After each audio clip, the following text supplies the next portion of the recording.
Hello and welcome to another Hyperdrive Pictures video effects tutorial, and our tutorial this week is on the Street Fighter spoof we did last week, which was called Real Players Fight Silently, which is kind of a parody on why you probably shouldn't yell Hadouken or Shoryuken as you're doing those moves, which is what the characters do in the game, and you'd think in real life that would give away their technique, which is exactly what we spoofed.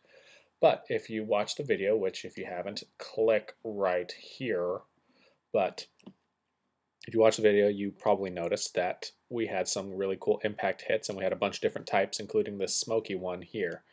And if you played Street Fighter 4, you have a bunch of different impact hits like that. Some of them are smoky, some of them are inky, and others are more explosive like this. So I'm going to show you how to do an explosive version of the effect right here, but the same particle system we're using can be used as a base to make the inky version with just a couple of tweaks. So let's get started. I've got our Cobra Kick comp right here, and I've already taken the liberty of motion tracking it so I can get right into the nitty gritty here. So first off, I'm going to just point it out because it's been bugging me all week. Yes, this is a horrible sidekick complemented by a horrible face and a horrible fighting stance. I really don't have an excuse. That's just bad. Anyways, we're going to get started here with the particle system. We're going to go make a new solid, call this smoke particles, or actually no, hit particles. And we should probably make that comp size. So we're going to go to trap code particular, and we are going to put the emitter right here. And before we do anything else, we're going to parent it to the null object, and you're probably wondering, why didn't we parent the emitter to the null object? Well, the emitter's not moving in this space. The emitter's staying right here at the point of impact. The camera's just moving around. So, you see a little bit of camera motion, so the impact is there and the particles stay there, which is what we want. So that's why we do that. So we're going to go to right there. And let's do right there. Okay. And we're going to begin bracket right there, and we're going to get started by going in and messing with these properties. So first thing we're going to do is zoom in a bit. We're going to go back a frame and set the particles to 0, move forward a frame, set the particles to 3000, and then move forward 2 frames, set them back down to 0. So we've got 3 keyframes right here. And we're going to change the emitter type to a sphere. So they already start emitting a little bit bigger, and we're going to make them emit at 200 on all of these dimensions. So basically we're creating a sphere 200 pixels wide, long, and high.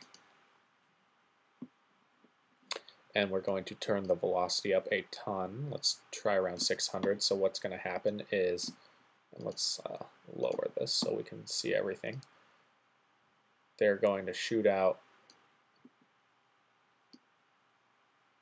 and that's our little explosion.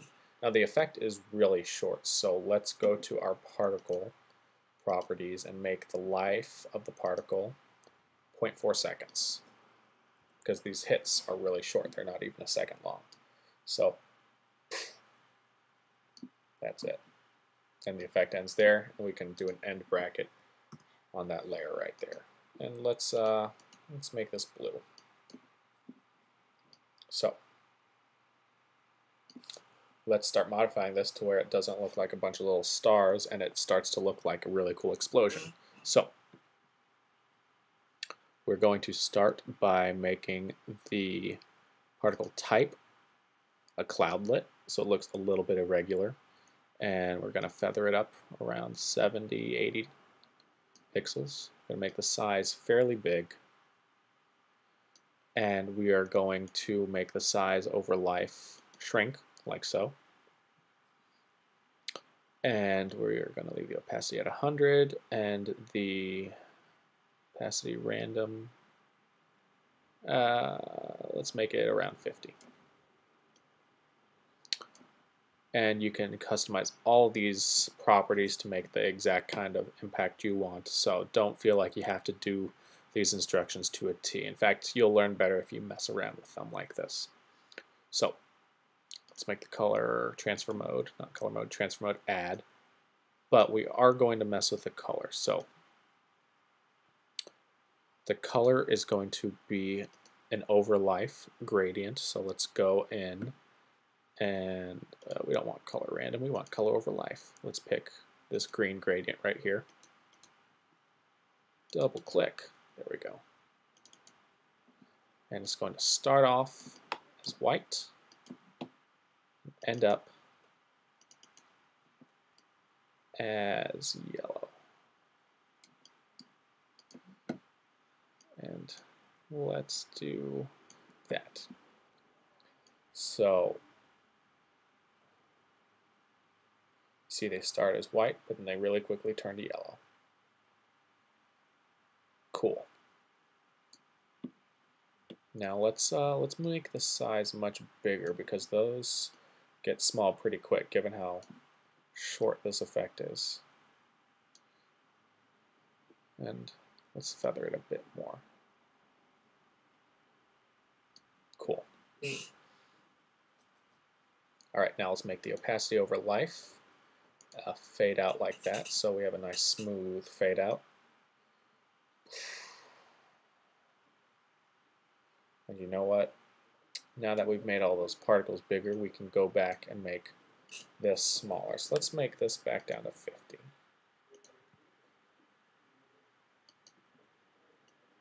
And we went a little bit overboard on the particle size. Let's do this to 60.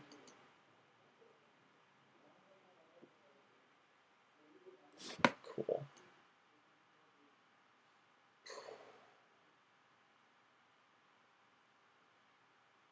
All right.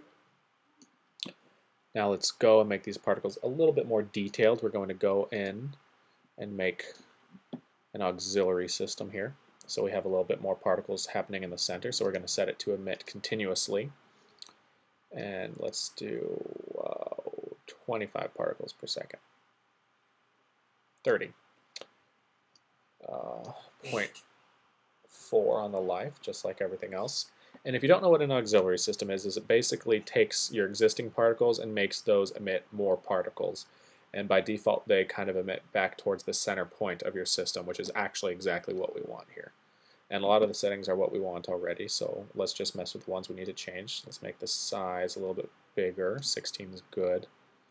Let's make the transfer mode add.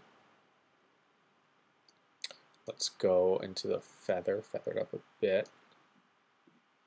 And let's see, size over life. Let's see how this looks. They expand.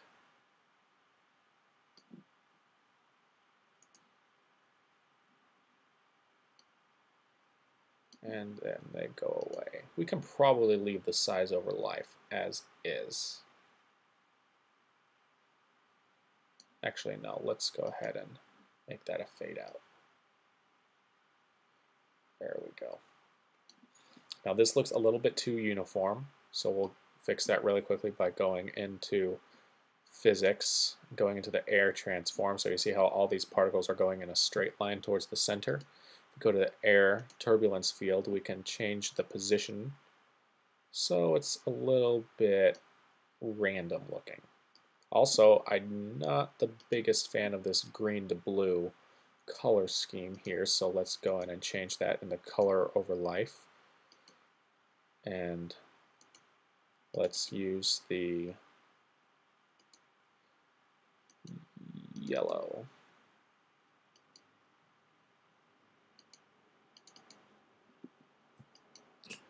Mouse is a little glitchy today.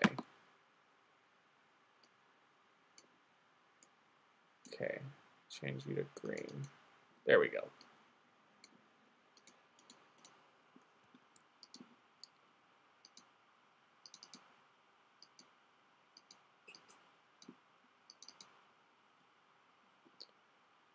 All right, so they get darker towards the center.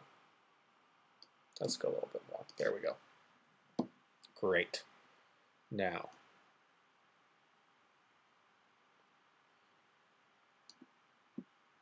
there's our effect. Let's extend it a little bit more so we get more of that fade out there. That's good. Okay, so that particle system is the basis for the effect. Now you could take this here and make it look a little more cloudy by messing with some of the blurs we're about to do and messing with the auxiliary system. The way I got it to look cloudy is I made these particles actually grow instead of shrink over time, so they kind of expanded as smoke does. Right now they shrink as they get older. So that's how you can make it cloudy, but for this one I told you I'm going to make an effect that looks like this. So that's what I'm going to show you. At this point we're going to go in and start adding some blurs. So effect, blur. The easiest way to do this is just a quick radial blur. So we're going to change it from a spinning blur to a zoom blur and make the center the actual center of the explosion. And then you just, boom, bump it up.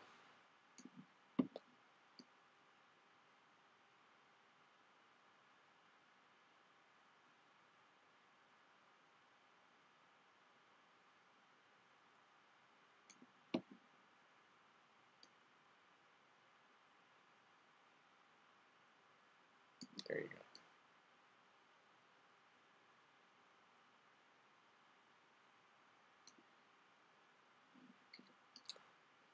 Then you can go make it pop a little bit more by going to stylize glow, and then you just mess with the radius right there. The color threshold. Then if you really want to make it look a little bit more complex, you can duplicate it. Well, first actually, before we go and do that, we should change the transfer mode. So this looks really colored on there. Let's go to transfer mode, add, and it'll really blend in a lot better with the background. So you can see it's blending right there.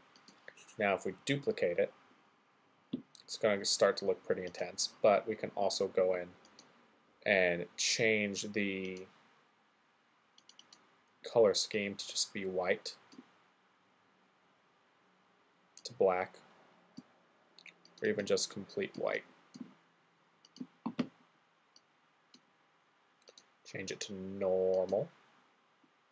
So we're going to kind of paste it on top of itself. Go to our auxiliary system, do the same thing. White to white. Shrink it down. We should move this to the center here. Shrink it down. Then we definitely start to look a lot more like the explosion right there. And some of these extend a little bit more, so if you wanted to do that, you could make another copy of this, make it much less particles, and then radial blur it out even more. So we can do that right now. This copy right here is going to only make 1,000 particles, but the velocity is going to be way bigger. So that way,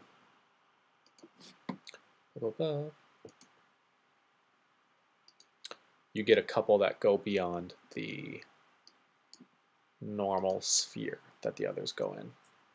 So let's make this one around 900. So, boom.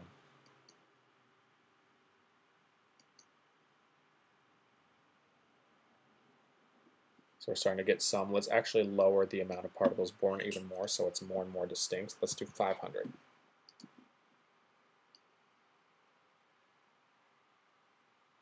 There we go. Now we're starting to get those that really go out on their own like that.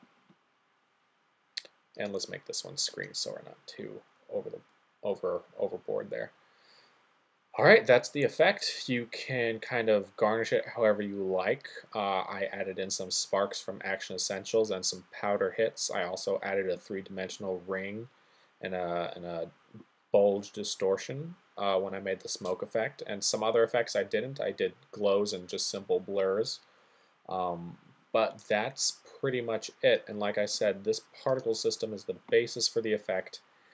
And like you just mess with the auxiliary system and the size of the particles, and you start to get some pretty interesting stuff. So if you wanted to, like I said, make this explosion into a cloud, you would get rid of the radial blurs, just replace them with fast blurs and vector blurs. You would keep the glow, and then in your particular, you would just mess with the opacity over the life set, the way the particles grow over time and become bigger like a cloud does. You know, clouds grow over time. So that's the effect. I hope you liked it. And if this is your first time watching a Hyperdrive Pictures video, you should definitely consider subscribing right here. And there it is, subscribe. We release new videos every Wednesday. They are usually comedy videos like the one I've been talking about in this video. The comedy videos, we take video games and movies and parody things in them that really don't add up quite in the real world. So, you know, yelling at your attacks isn't the best strategy, so we made a parody of it. Like I said, we release new videos every Wednesday. You can subscribe right here, and you can check out last week's video right here in this bigger annotation there.